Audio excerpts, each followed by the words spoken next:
Hey, Mr. President, thanks so much for joining me. I truly appreciate it. Okay, absolutely, Brian. Good. Big meeting today at 3 o'clock with the mayor-elect of New York City that you've clashed with before from afar.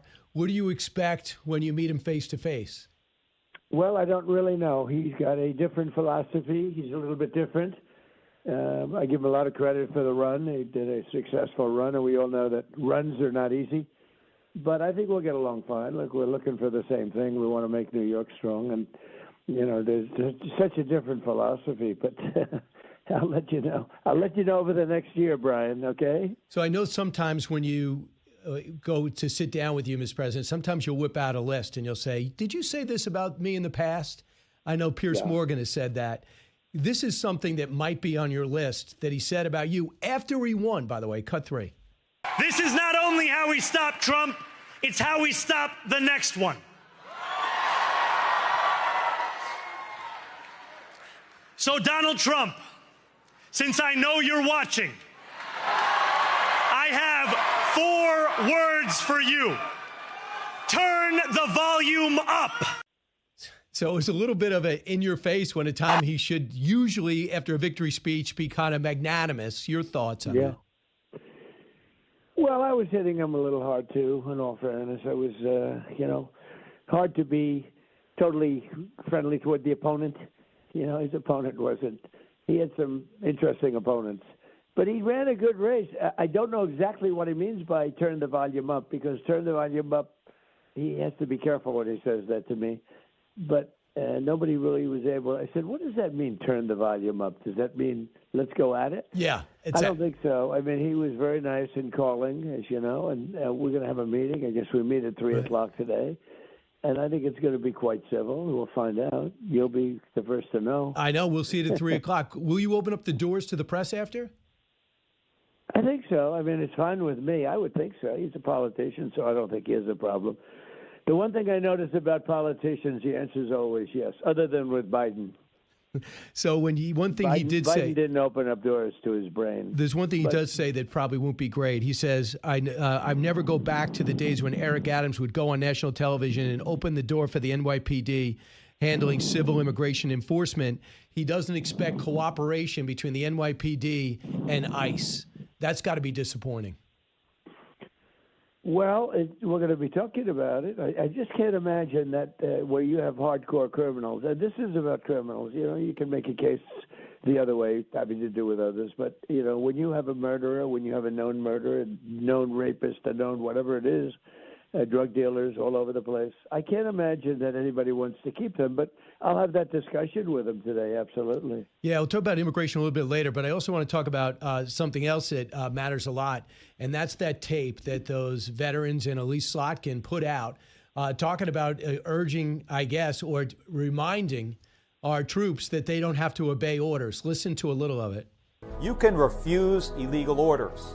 You can refuse illegal orders. You must refuse illegal orders. So you get the spirit of it. Your reaction was pretty direct. This is really bad and dangerous to our country. The words cannot be allowed to stand. Seditious behavior from traitors, and you wanted to say punishable by death. So people thought that you were saying death to those politicians. What were you saying?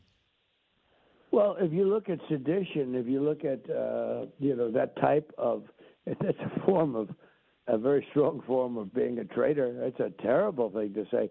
I must tell you, I heard it, and I thought it was some kind of a comedy situation. I thought it was some kind of a skit, and because I couldn't believe that they'd say it. And I watched Democrat congressmen and one Democrat senator yesterday on one of the shows, didn't even want to discuss it. They said, whoa, don't get me into that one. They didn't want to get into it.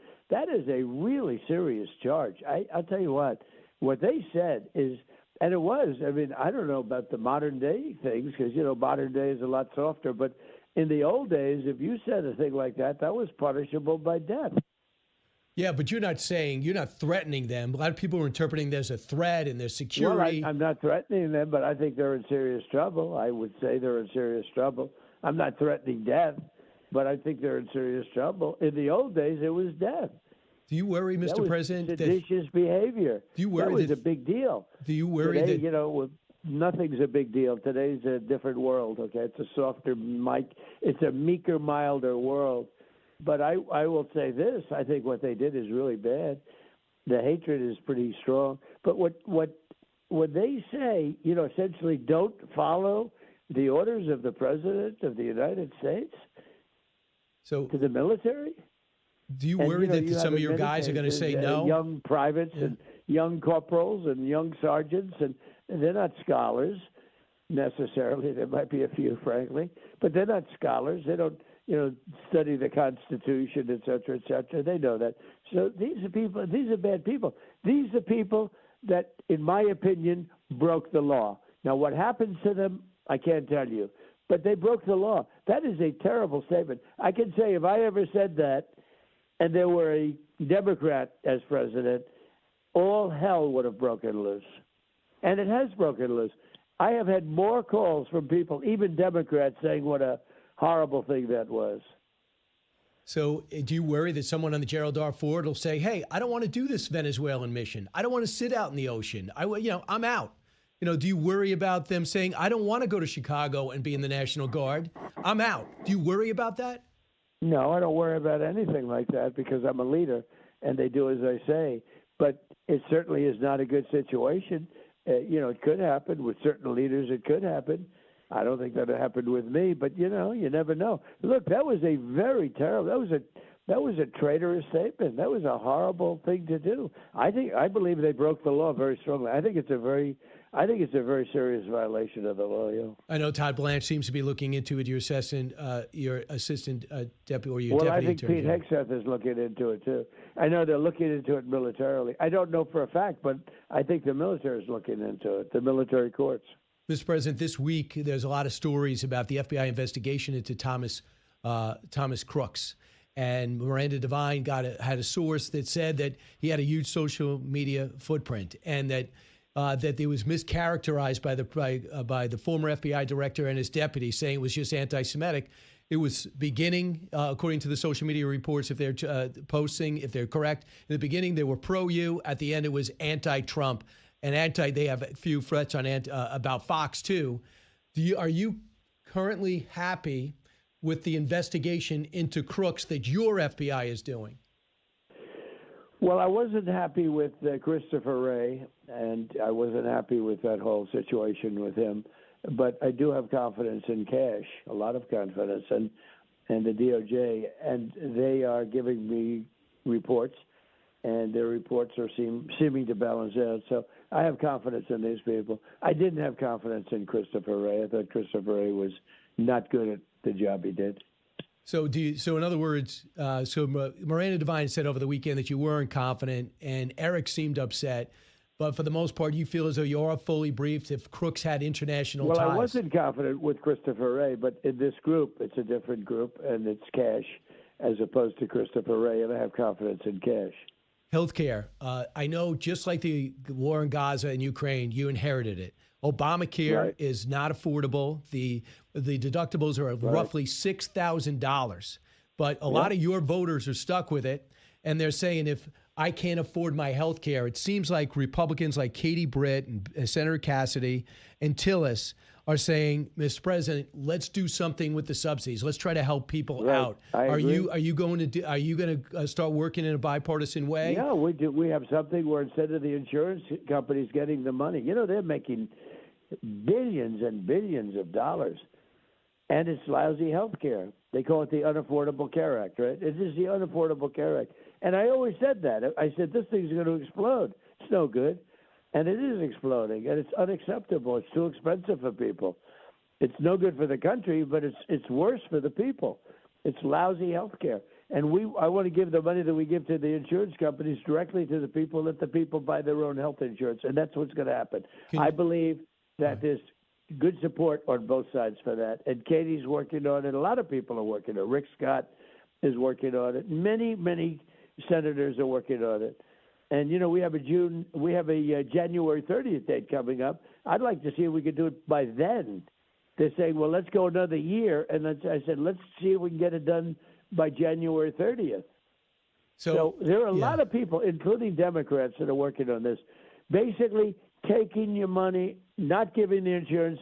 Let their stock go down. Who the hell cares? They've made a fortune on this. Obama, what he handed to the insurance company, and I said it from the beginning.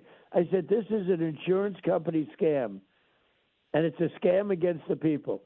And we don't give the money to the insurance company. We give the money directly to the people, and they buy their health insurance. It's a great and fairly, it's a very complex subject, but it's fairly, we've made it a lot less complex.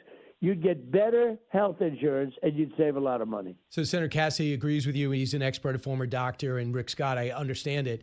So in other words, for people listening right now, many of which voted for you, some didn't, that are just concerned about their bills, you're going to do something to help them. Yep. That's okay. We're going to do a lot, not something. We're going to do a lot. We're going to get there. We're going to give them better health insurance for less money. Let me put it very simply. Better health insurance for less money. So let's talk about. about. Do better than that. Let's talk about Venezuela. You have this unprecedented buildup in our hemisphere. It's Monroe Doctrine in 2026. They're calling it the Donroe Doctrine. And you basically said, I'll speak to Maduro. He reached out through emissaries or directly. When you speak to him, is the message simply you have to go? Is there any scenario where he stays in power? Brian, look, you are somebody I have a lot of respect for. Everybody respects you, and congratulations on your success. You're a hard worker, and you do a great job. And you're a friend. I'm not allowed to say that, but you're a friend of mine. You're a great guy, but I can't tell you that, Brian. I'm sorry. I'm not going to tell you what I'm going to tell him. Okay. I just don't do that. Maybe other politicians do. I can't do that. And then they prepare for that, or unless I want to send a mixed signal, and I don't like lying. But no, I can't tell you what I'm going to tell them, but I have something very specific to say. Look, what they did, drugs are horrendous, and, they're one. But you also have Mexico, you have Colombia. Colombia is horrible in the drug situation. I mean, they have cocaine plants where they make cocaine. It's horrible. Colombia is horrible, and we're going to deal with that. We're dealing with it all. We're dealing with things that nobody else ever even thought to think about. And it would be a lot easier not to do it, but not really, because it's destroying a big chunk of our country. When you look at the death and destruction and the family, what happens to a family with, kids that get hooked, and not only kids, parents get hooked too, everyone. The numbers are unbelievable. I think we lost last year 200,000 people. Yeah. That's death. But when you multiply that times 3 or 4 for the people that are affected, the parents, the brothers, the sisters, it's a terrible situation. And Venezuela is a big part of it. But Venezuela did one thing that nobody else did to that extent. They emptied their prisons into our country. Tren de Aragua, the gang. Their prisons were emptied into the U.S. Emptied. Right. And Mr. President, don't you think the message to Mamdani? And we're bringing them back, but they're not getting away with it. Yeah, the message to Mamdani is if you want socialism, look at Venezuela. It doesn't work. The other thing, the Colombian president came out and said Maduro should go. I was kind of shocked at that because you're sparring with the Colombian president who's up for election. So maybe there's some support in the region for him to do what Aristide did from Haiti and get out. And I'm sure there's a bunk bed available with Assad somewhere in Russia as long as he leaves, because you have a rightful government that won an election and can't take power because they don't have control of the army. Yeah, well, we're going to see, and we're going to be very much involved, and I'll be speaking in the not too distant future, but I can't tell you what I'm going to be saying. So let's talk about Ukraine. I totally understand it. A 28-point plan has been out there. There's a report that you gave to Zelensky until next Thursday to essentially agree to it. He is saying all the right things. He's open to it. He's meeting with Dan Driscoll, your Secretary of the Army. But some of the points on there that are, I guess everything's in flux until it's done. No one has to tell you about a deal. It looks like Ukraine has to cut their personnel to 600,000. It looks like they got to give up some land that they have not lost in the war. They cannot join NATO. That they will lose in a short period of time. The whole of Donbass. They're losing land. So we're in it for one thing. We want the killing. They lost 25,000 people last month between the two countries. 25,000 people. It's out of control. It's a bloodbath. Remember the famous word, bloodbath? Right. Remember when they tried to make that an interesting But you know that if you don't stop him in Ukraine, he's going to have problem. They're going to be the Baltics are going to be in trouble. Well, they'll be stopped. He's not looking for more war. He's taking punishment. Say what you want. I mean, this was supposed to be a one-day war that ended 4 years now, okay? But in all fairness, we gave them the best military. We make the best equipment in the world. We gave Ukraine the best military equipment anywhere in the world. Nobody makes, and we gave them a lot of it. But somebody had to use that equipment. And say what you want. They were very brave. Do you agree with that? They're very great fighters. They're great fighters. Right. And the other thing, Mr. President, you're not pulling off the sanctions while you wait on the 28-point plan, because it seems like every time you do, Vladimir Putin wants you to stop We have very that. strong sanctions. So they go in today, don't they? Against Lukoil, and they go in very soon, and they're very powerful. Very powerful. I mean, it makes it very hard to sell oil. That's a big thing. That's, their whole economy is based on oil. But no, I'm not doing anything having to do with taking back sanctions. All right, understood. So is next Thursday the deadline that you gave, a loose deadline for Ukraine? Well, we have, I've had a lot of deadlines, but if things are working well, you tend to extend the deadlines. But Thursday is, we think, an appropriate time. So today we find out that 52 more Christians were kidnapped from their school in Nigeria, and they're being held for $100 million ransom. What do you say to people who think that this is not an urgent situation and there needs to be acted on? What's your answer to those critics? I think Nigeria is a disgrace. The whole thing is a disgrace. They're killing people by the thousands. It's a genocide, and I'm really angry about it. And we pay, we give a lot of subsidy to Nigeria. We're going to end up stopping. The government's done nothing. They're very ineffective.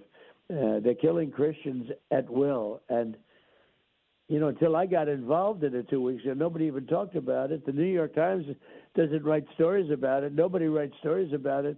They're killing people, hundreds of thousands of people. And the New York Times and all that garbage that people read, that are forced to read, they write all garbage, the most dishonest group of people. But when you look at it, can you imagine? They don't even cover it. They hardly cover a story like this. It's like, I don't even know if they cover it at all. But not only them, others. When you look at the lack of coverage, and yet other things that are totally unimportant get massive coverage, it's disgraceful. What's happening in Nigeria is a disgrace. So your UN ambassador got something I haven't seen before, Mike Waltz. 15-0, the UN has signed off, the Security Council signed off on the Trump peace plan in Gaza. I read that they've set up a unit in a warehouse. The first floor is Israelis, the second floor is us, as well as international representation from Egypt and Qatar, and they're working on bringing peace to the area. But Hamas says they're not putting down their weapons. What could you do to get us to phase 2 in this effort to have peace? Well, we're going to see. Let's take a look at Hamas, what they do, because we just started that process. Let's see what happens. I will say this. We have now peace in the Middle East. We have countries signed on. We have so many countries that are signed on. In fact, it changes every single day. Countries are being added. There's never been a time like this in the Middle East. You have peace in the Middle East. Now, you have Hamas, which has been, beaten very badly. You have Iran, which has been beaten very badly, and their nuclear capability taken away, and they want to make a deal, and we probably will make a deal with Iran. But you have peace for the first time in the Middle East. You have real peace in the Middle East. You have Hezbollah with Lebanon, which is not good, but that's a relatively small situation, not a good situation, but small. But you had things 1 year ago. You had nuclear weapons. You had Iran was boasting about how strong they were. This is a totally different Middle East right now, and you have countries that want to make peace as opposed to countries that had no idea of making peace.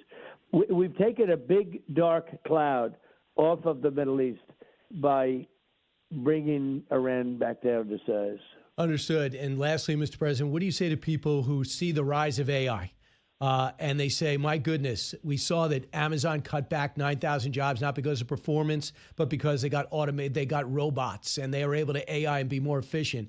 What do you say to people who are nervous about AI and think that it's going to be the end of their jobs, their occupation, their living? What's your message to them?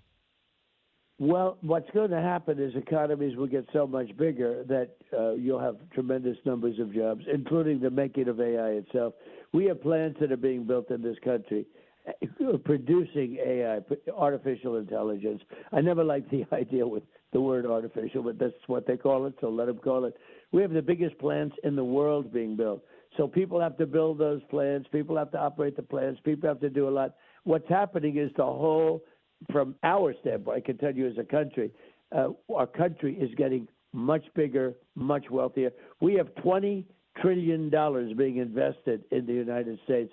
Under if you took a look at past years, but if you go back just to Biden, they had substantially less than $1 trillion over 4 years. Right. I have $20 trillion in 1 year. It'll be about $20 trillion in 1 year, a record. No other country ever in history has done that.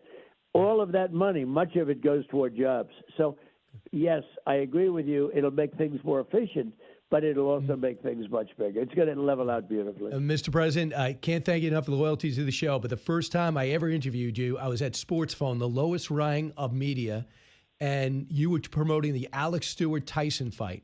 And when I went up to talk to you, I've had Yankees and other Major League Baseball players just walk past my mic flag. You actually talked to me before Warner Wolf. So I go, this guy, and you were one of those famous guys in New York. And I said, he's a great guy. And because you care about the average person and you showed me that respect. And I walked back with this great interview with Donald Trump, the promoter, and I'll never forget it. So thanks so much for your time then and now. Well, maybe I spotted talent. You know, maybe I saw you and you're a young guy, nice, handsome guy. And maybe I said, this guy's got a big future. I better be nice to him. And I was right. See that? So maybe I didn't do it for myself. Maybe I really did something that I spotted great talent. Look how well you've done. So I'm very proud of you. You've done a great job. And I think you've done well for yourself, too. Two-term president. I've done okay. I've done okay. But we watch each other. Absolutely. That's very nice. Hey, Mr. President, I'll see you today at 3 o'clock. I look forward to it. Thanks so much. Very I appreciate good. Thank it. you very much, Brian. Very nice. Thank you.